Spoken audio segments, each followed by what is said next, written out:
7장. 하나님의 제사장 멜기세덱.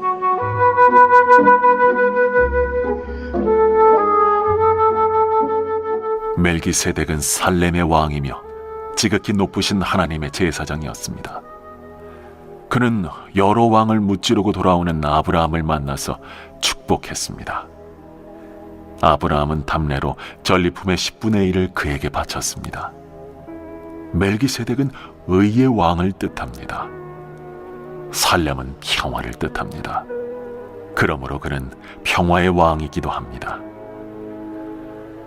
멜기세덱은 먼 과거로부터 우뚝 솟은 존재로 족보도 없고 시작도 없고 끝도 없습니다. 이처럼 그는 하나님의 아들과 같아서 언제나 다스리는 위대한 제사장으로 있습니다. 조상 아브라함이 전리품의 10분의 1을 멜기세덱에게 바친 것을 보면 그가 얼마나 위대한지 여러분도 알 수 있을 것입니다. 레위 자손 가운데 제사장들은 백성으로부터 11조를 거두도록 율법에 규정되어 있습니다. 제사장과 백성 모두가 아브라함을 한 조상으로 둔 동족인데도 그렇습니다. 그러나 멜기세덱은 완전히 외부인인데도 아브라함에게서 10분의 1을 받았고 약속을 받은 사람인 아브라함을 축복했습니다. 축복은 아랫사람이 윗사람에게 받는 법입니다. 이렇게 볼 수도 있습니다. 우리는 죽을 수밖에 없는 제사장들에게 10분의 1을 바치지만 아브라함은 성경에 살아있다고 기록된 제사장에게 10분의 1을 바친 것입니다. 궁극적으로는 이렇게 말할 수 있습니다. 레위는 멜기세덱에게 10분의 1을 바친 아브라함의 자손입니다. 그러나 우리가 레위 지파의 제사장에게 10분의 1을 바치는 것은 결국 멜기세덱에게 바치는 것이나 마찬가지입니다.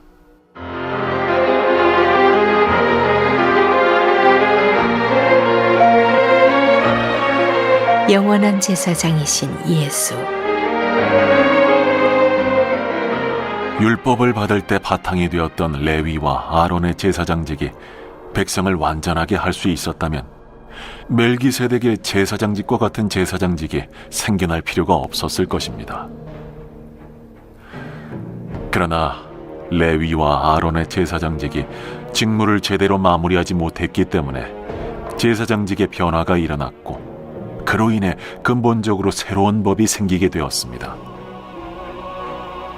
옛 레위의 제사장직으로는 이 사실을 이해할 길이 없습니다. 예수의 족보에 그분과 레위의 제사장직을 연결할 만한 근거가 없는 것은 그 때문입니다. 그러나 멜기세덱 이야기에서 다음과 같이 완벽한 설명을 얻을 수 있습니다. 멜기세덱과 같은 제사장 예수께서는 혈통의 계보를 따라서가 아니라 그분은 살아계십니다. 그분은 순전히 부활 생명의 힘으로 멜기세덱의 반열에 따른 영원한 제사장이 되셨습니다. 이전의 방식, 곧 율법 제도는 기대했던 것만큼 효력을 내지 못해 폐기되고 말았습니다. 율법은 아무것도 성숙에 이르게 하지 못했습니다. 그러나 이제 효력이 분명한 우리를 하나님의 임재 속으로 곧바로 데려다주는 또 다른 길이 그 자리를 대신했습니다. 그 길은 다름 아닌 예수이십니다. 옛 아론의 제사장직은 하나님의 명시적인 확증 없이도 자동적으로 아버지에게서 아들로 계승되었습니다.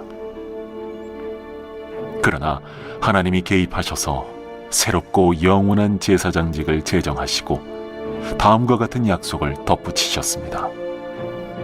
하나님께서 약속하셨으니 그 약속을 철회하지 않으실 것이다. 너는 영원한 제사장이다. 이처럼 예수께서는 우리와 하나님 사이에 더 나은 방식, 실제로 효력 있는 방식을 보증하는 분이 되셨습니다. 이것이 다름 아닌 새 언약입니다. 전에 제사장이 많았던 것은 한 사람이 죽으면 다른 이가 대신해야 했기 때문입니다. 그러나 예수의 제사장직은 영원합니다. 그분은 지금부터 영원까지 제사장으로 계시면서 자기를 통해 하나님께 나아오는 모든 사람을 구원하시고 언제나 그들 편에서 말씀해 주십니다. 이제 우리에게는 우리의 필요에 완벽하게 들어맞는 한 분 대제사장이 계십니다. 그분은 온전히 거룩하시고 죄가 전혀 없으시며 그 권세가 하늘 높이 하나님 계신 곳까지 이릅니다. 그분은 다른 대제사장들과는 같지 않으셔서 우리와 우리 죄를 위한 희생 제물을 드리기 전에 매일같이 자기 죄를 위해 희생 제물을 드릴 필요가 없으십니다. 그분께서 자기 몸을 희생 제물로 드리심으로 영단번에 그 일을 완성하셨기 때문입니다. 율법은 일을 제대로 해내지 못하는 사람들을 어쩔 수 없이 대제사장으로 세웁니다. 그러나 하나님이 개입하셔서 율법 다음으로 주신 명령은 영원토록 완전하신 아들을 대제사장으로 세웁니다. 예수님, 의의 왕, 평강의 왕, 영원한 제사장, 레위 제사장보다 우월하심, 멜기세덱의 반차를 쫓아오심, 취소치 않는 맹세로 제사장 되심, 죽지 않고 영원히 온전한 제사드리심, 단번에 영원한 제사드리심. 반면에 구약 제사는 예수님으로 인해 온전함을 기다리는, 예수님 오시면 바뀌어야 할 성격인 것을 묵상해 보시기 바랍니다. 저자는 먼저 멜기세덱이 가진 두 직분을 소개합니다. 그는 살렘 왕이고 지극히 높으신 하나님의 제사장이지요. 멜기세덱이라는 이름은 그가 의의 왕이고 또한 살렘 왕, 평강의 왕이라는 뜻입니다. 여기서 의와 평강은 구약에서 하나님 속성을 드러내는 대표적인 표현입니다. 이스라엘의 하나님은 의의 왕이며 평화의 왕이시죠. 멜기세덱을 이렇게 소개하는 것은 그가 하나님 왕권을 대신 행사하는 존재였다 하는 것을 암시합니다. 구약 왕들도 하나님 왕권을 대신 행사하는 것으로 묘사되기도 하죠. 그러나 구약의 왕들을 가리켜 의의 왕, 평강의 왕이라 묘사하지는 않습니다. 이것은 멜기세덱이 그들과 구별되는 특별한 위치에 있는 왕임을 드러내는 것입니다. 저자는 멜기세덱이 아브라함을 만났던 사건을 통해서도 그가 얼마나 위대한 존재였는지 설명합니다. 유대인들에게 아브라함보다 더 위대한 존재는 없죠. 아브라함이 멜기세덱을 만났을 때 멜기세덱이 그에게 복을 빌어주었습니다. 복을 빌어주는 행위는 높은 자가 낮은 자에게 행하는 것이죠. 아브라함은 축복을 받고 멜기세덱에게 11조를 바쳤습니다. 이것은 아브라함이 스스로 멜기세덱을 자기보다 더 위대한 존재로 인정했다는 것을 증명하고 있죠. 왜 저자는 멜기세덱이 아브라함보다 더 위대한 것을 증명해야 했습니까? 그것은 멜기세덱의 반차를 좇은 예수의 대제사장직이 얼마나 위대한 것인지 설명하기 위한 것입니다. 예수께서는 아브라함의 후손이며 다윗의 후손으로 오셨지만 그들보다 더 위대한 존재입니다.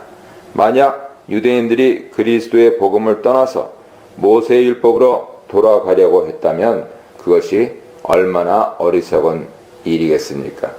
멜기세덱을 가리켜 그는 아비도 없고 어미도 없고 족보도 없고 시작한 날도 없고 생명의 끝도 없다고 말합니다.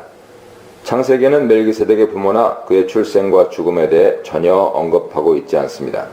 아비가 없다는 표현은 사생자를 가리키는 조소적인 표현이기도 하지만 이것은 헬라 세계에서 신적인 존재를 설명할 때 사용하는 것이기도 했습니다. 유대인들은 성경에 멜기세덱의 부모에 대해서 언급이 없는 것은 그가 부모로부터 태어나는 보통 인간들과 같은 존재가 아니라 그 기원도 알 수 없고 끝도 알 수 없고 영원히 존재하는 신과 같은 존재였기 때문이라고 해석합니다. 따라서 그는 하나님의 아들과 같은 존재로서 영원히 죽지 않고 항상 있는 제사장이시죠. 저자는 여기서 멜기세덱을 그리스도의 예표로 소개하고 있습니다. 그는 왕과 제사장 직분을 동시에 가지고 있고 천상적인 존재로서 영원한 하나님 제사장으로 있습니다. 마찬가지로 예수께서는 왕이며 제사장으로 오셨죠. 그는 하늘 성전의 대제사장이시고 영원한 우리의 대제사장이십니다. 그러므로 우리는 필요할 때마다 언제든지 담대하게 그에게 나아가 도우시는 은혜를 요청할 수 있습니다. 저자는 1절, 2절에서 창세기 14장 18절, 20절에 근거하여 멜기세덱에게 일어났던 세 사건을 다음과 같이 소개했습니다. 첫째, 멜기세덱은 아브라함을 만났다. 둘째, 멜기세덱이 아브라함을 축복했다. 셋째, 아브라함이 멜기세덱에게 11조를 바쳤다. 저자는 이제 이 각각의 사건이 어떤 의미를 가지고 있는지 설명하기 시작하는데, 역순으로 먼저 아브라함이 멜기세덱에게 11조를 바쳤다는 것이 무엇을 의미하는 것인지 설명합니다. 저자는 독자들에게 스스로 한번 생각해 볼 것을 권유합니다. 너희들이 생각해 봐라. 이 사람이 얼마나 위대한가. 그 다음에 있는 조상 아브라함이 그에게 11조를 주었다 하는 표현은 다소 밋밋합니다. 원래 이 표현에는 강조의 의미가 있는데 그것을 제대로 드러낸다면 족장 아브라함조차도 그에게 11조를 바쳤다 라는 뜻입니다. 족장이라는 표현은 아브라함이 이스라엘 백성들로부터 특별히 존경받는 조상임을 드러내는 것이죠. 멜기세덱이 얼마나 위대합니까? 가장 위대한 족장 아브라함조차도 그에게 11조를 바치지 않았는가? 저자는 율법에 근거해서 11조를 받는 자가 바치는 자보다 더 위대한 존재라는 사실을 논증합니다. 레위지파는 하나님의 부르심으로 제사장 직분을 받아 다른 지파들로부터 11조를 받을 수 있는 권리를 받았습니다. 이스라엘 백성들은 레위지파와 비록 같은 형제지만 그들에게 11조를 바침으로 제사장으로서의 특별한 위치에 있는 그들을 높였습니다. 그러므로 아브라함이 멜기세덱에게 11조를 바친 행위는 이스라엘의 다른 지파들이 레위지파에게 11조를 바치는 행위와 같은 것, 아니 나은 것입니다. 멜기세덱이 레위족보에 들지 않았지만 10분의 1을 받았다는 사실은 멜기세덱의 특별한 신분을 드러내는 것이죠. 율법에 따르면 레위지파만이 11조를 받을 수 있는 권리를 가지고 있습니다. 그러나 멜기세덱은 레위지파에 속하지 않았기 때문에 율법에 따라 11조를 받은 자가 아니죠. 그는 율법과 상관없이 율법을 초월하여 11조를 받을 수 있는 자격을 가지고 있었다는 것입니다. 그래서 레위 제사장들보다 더 위대한 존재라는 것이죠. 멜기세덱이 아브라함에게 복을 빌었다는 것은 아주 특별한 의미가 있습니다. 이스라엘의 가장 위대한 족장이며 레위지파 조상인 아브라함이 멜기세덱에게 복빌임을 받았다는 것은 멜기세덱이 얼마나 위대한 존재인지 여실히 보여주는 증거가 됩니다. 저자는 이제 멜기세덱을 레위지파와 비교하면서 그의 우월성을 증거합니다. 레위지파는 죽을 수밖에 없는 운명적인 존재들이죠. 반면에 멜기세덱은 지금도 여전히 살아있다고 증거를 받은 자입니다. 멜기세덱이 살아있다는 증거란 7장 3절 내용을 가리킵니다. 그는 하나님의 아들과 같은 존재로서 영원히 살아서 항상 제사장으로 남아있습니다. 그러나 이뿐만 아니라 멜기세덱의 제사장직을 설명하는 시편 110편 4절도 그를 영원한 제사장으로 간주하고 있습니다. 이렇게 레위 지파와 멜기세덱을 죽을 자와 산 자의 대조로 설명하는 것은 단지 멜기세덱의 위대함만을 말하는 것이 아니라 그의 대제사장적 사역의 본질이 무엇인지 암시하는 것입니다. 레위 제사장들은 백성들을 살리지 못합니다. 그들은 오히려 백성들의 죄를 생각나게 할 뿐이죠. 그러나 멜기세덱의 반차를 좇은 대제사장 예수께서는 우리의 죄를 영원히 깨끗게 하여 우리를 살게 하며 하나님을 온전히 섬길 수 있게 하십니다.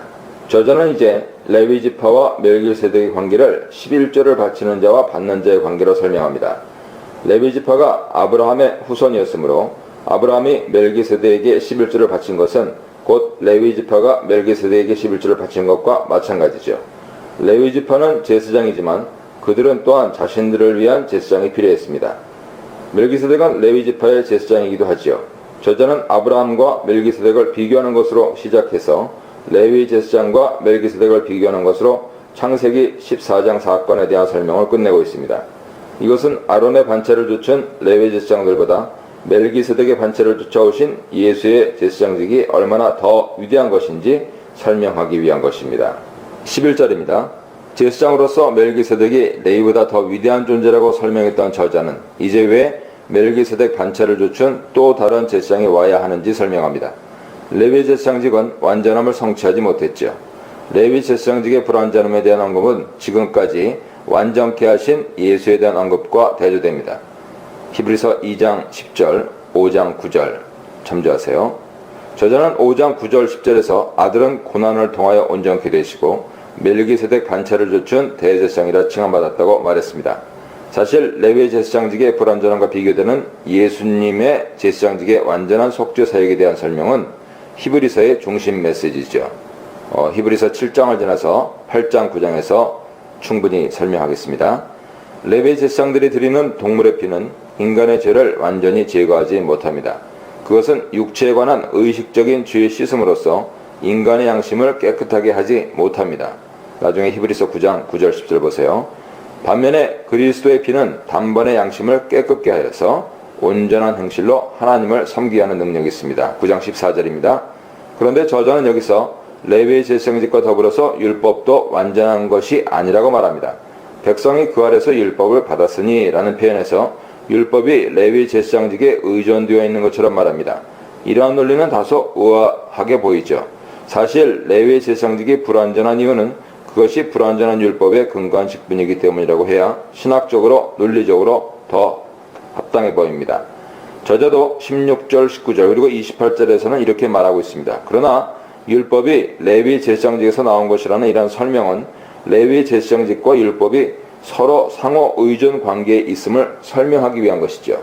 원래 율법은 불완전한 인간을 통해서 주어졌지만 그리스도의 복음은 하나님 그 자신이신 온전하신 아들을 통해 주신 것입니다. 저자는 여전히 율법이 레위 제사장직에 의존되어 있다는 논리에 근거하여 설명합니다. 제사직분이 바뀌면 율법도 반드시 바뀌어야 합니다. 여기서 바뀌다 라는 동사는 제거하다 라는 뜻으로 이해될 수 있습니다. 따라서 18절에서는 율법이 무익함으로 폐하여졌다 말합니다. 그러나 이 본문에서는 바뀌다 라고 말하는 것이 의미가 있는 것은 레위 제사장 직분이 레위 지파에서 유다 지파로 옮겨간 것, 즉 제사장 직분이 유다 지파로 옮겨간 것을 설명하는 것이기 때문입니다. 율법에 따르면 제사장은 반드시 레위 지파에 속한 사람 중에 세워져야 합니다. 유다 지파는 왕위를 계승하는 지파이긴 하지만 제사장 직분을 취할 수는 없죠.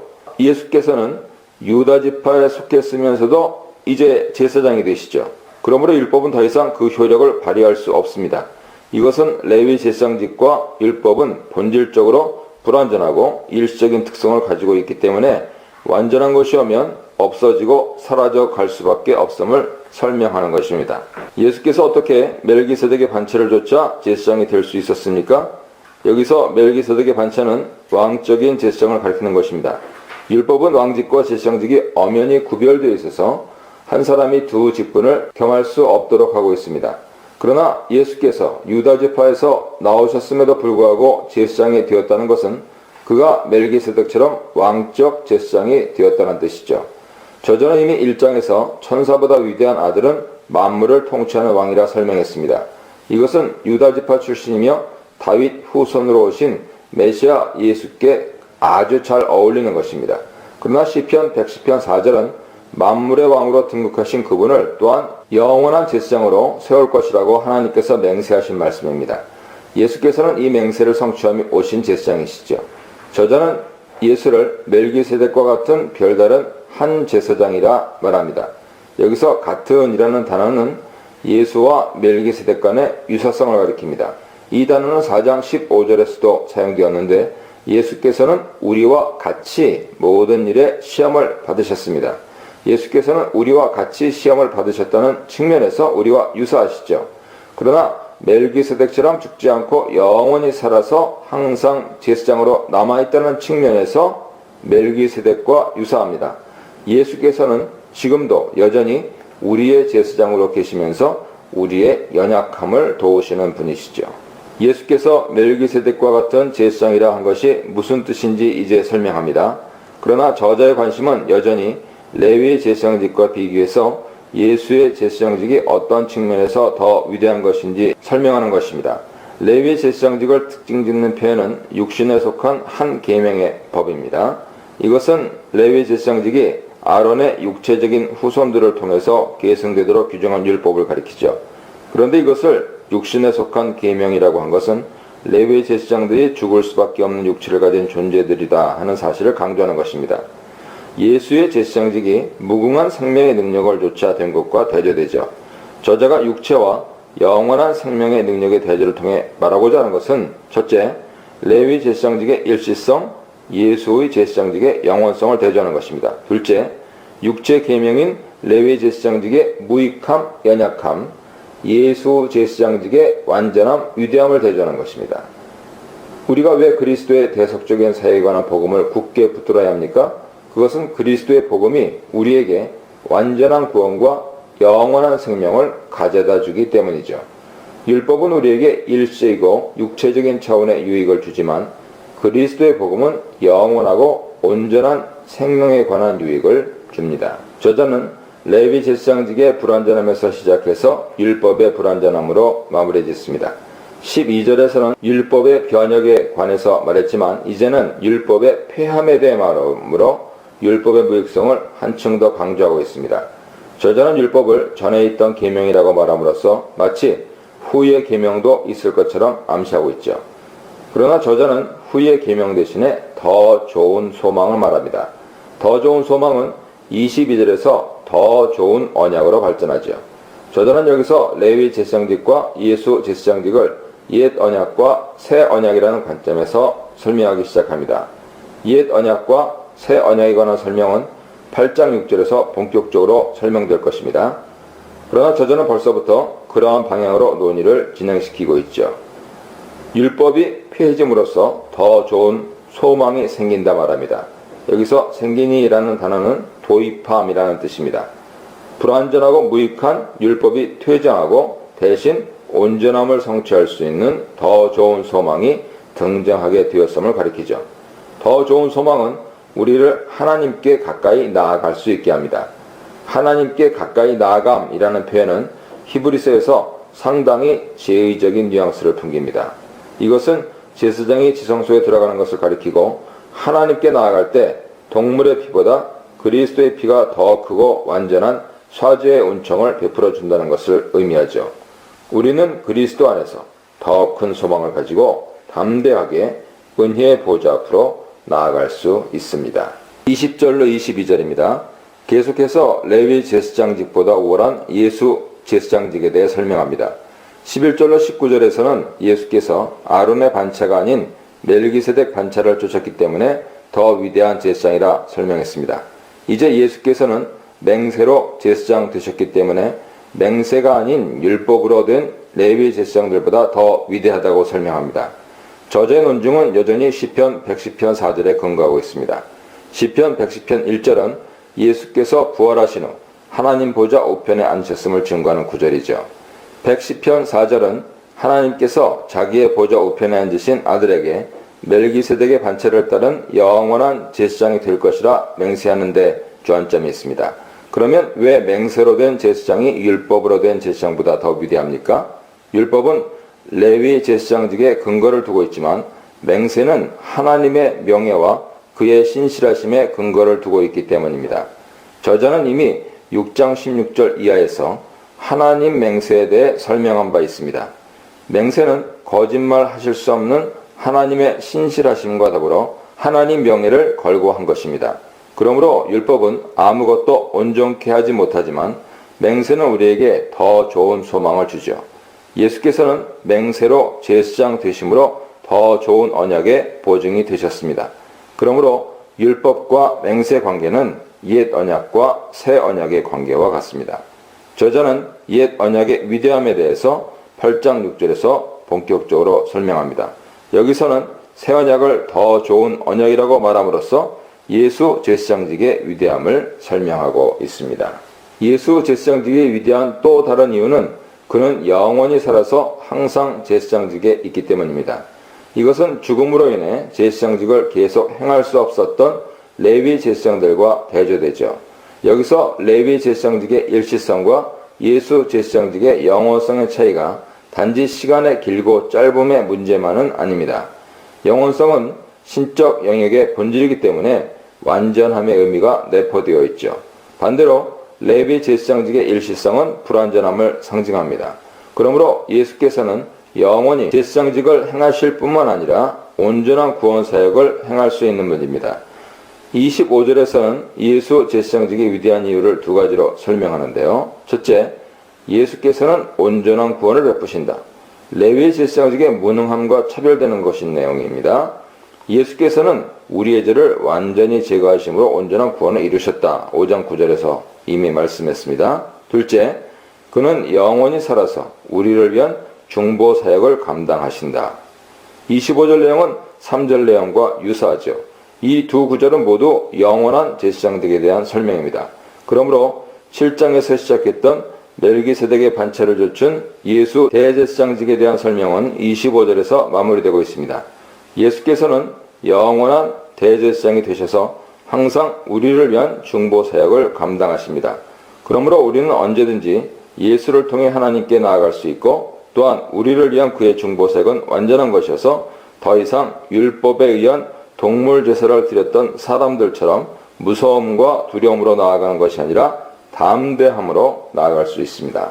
지금까지 예수 대제사장직의 위대함에 대해 설명했던 저자는 이제 예수께서는 땅의 성전이 아닌 하늘 성전으로 들어가신 대제사장이라 말합니다.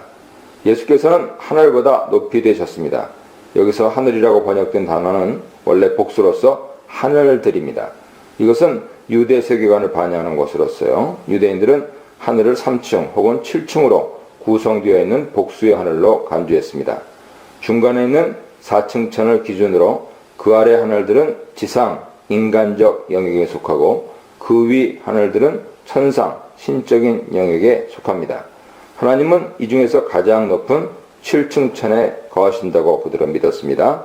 그러므로 예수께서 하늘들보다 더 높게 되신 자라고 하는 것은 인간 시야에 보이는 모든 지상 영역 하늘보다 더 높이 올라가셔서 가장 높은 하늘에 계시다는 뜻이죠. 이 하늘은 이상적이고 완전하고 영원히 존재하는 것이어서 운명적이고 불완전하고 일시적인 세상과 구별됩니다. 지상적인 영역의 특징은 악과 더러움과 죄로 규정되죠. 그러므로 예수께서는 악이 없고 더러움이 없다는 것을 의미하고 죄인에게서 떠나 계시다는 것은 불완전한 세상 영역을 떠나 영원하고 완전한 천상 영역으로 돌아가셨다는 것을 의미합니다. 이것은 8장에서 본격적으로 설명하게 될 천상 성전에 대한 암시입니다. 예수께서는 땅의 성전 제사장이 아니라 천상 성전 제사장이 되십니다. 예수께서 우리를 온전히 구원하신다는 것이 무슨 뜻입니까? 저자는 레위 제사장직의 불완전한 속죄에 대해 설명합니다. 레위 제사장들이 온전한 구원을 성취할 수 없었던 이유는 두 가지인데요. 첫째, 레위 제사장들은 그들 자신이 죄인이었기 때문에 먼저 자신들의 죄를 위해 제물을 드리고 그 다음에 백성들의 죄를 위해 제물을 드려야 했습니다. 이것이 레위 제사장직의 한계죠. 죄인이 어찌 다른 사람들을 구원할 수 있겠습니까? 그러므로 레위 제사장들의 제물은 죄를 온전히 제거할 수 없고 단지 죄의 용서를 갈구하고 소원하는 의식에 불과합니다. 저자는 이것을 가리켜 육체 예법만 되어 완전한 것이 와서 개혁할 때까지 맡겨둔 것이다 라고 9장 10절에서 말합니다. 둘째, 예수께서는 단번에 자신을 제물로 드림으로 영원한 구원을 이루셨습니다. 여기서 단번에 라는 것은 단 한 번만으로 영원한 대속 효과가 있는 제물이라는 뜻으로서 레위 제사장들처럼 매일 반복해서 드릴 필요가 없는 완전한 제사를 드렸다는 뜻입니다. 레위 제사장들은 동물의 피를 드렸지만 예수께서는 자신의 피를 드림으로 완전한 구원을 영원히 이루셨습니다.